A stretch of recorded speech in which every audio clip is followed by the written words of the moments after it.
So today's ganap mga Maris, gagawin ko na nga ulit yung diamond painting na in-order ko sa Lazada. So itong picture na ito na ginamit ko is ito yung picture namin ng kasal namin.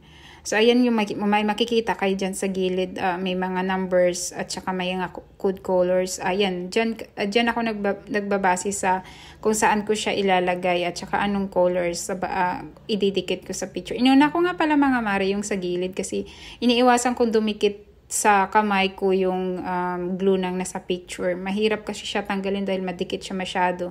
So itong gagamitin natin na paintings, may mga numbers naman siya, iba't ibang kulay, ayan. So hindi ka na mahihirapan mga Mari. So ayan, nagamamit din ako ng tools. Ito yung glue na pangdikit ko dun sa tools para mabilis siyang dumikit sa tools. So ayan, marami nga siya mga Mari. Dahil nagutom nga tayo mga Mari, break time muna, kakain muna si Inday. Bigay ito ng kaibigan ko, may nilagyan niya ng ice cream, may ube din siya sa ilalim.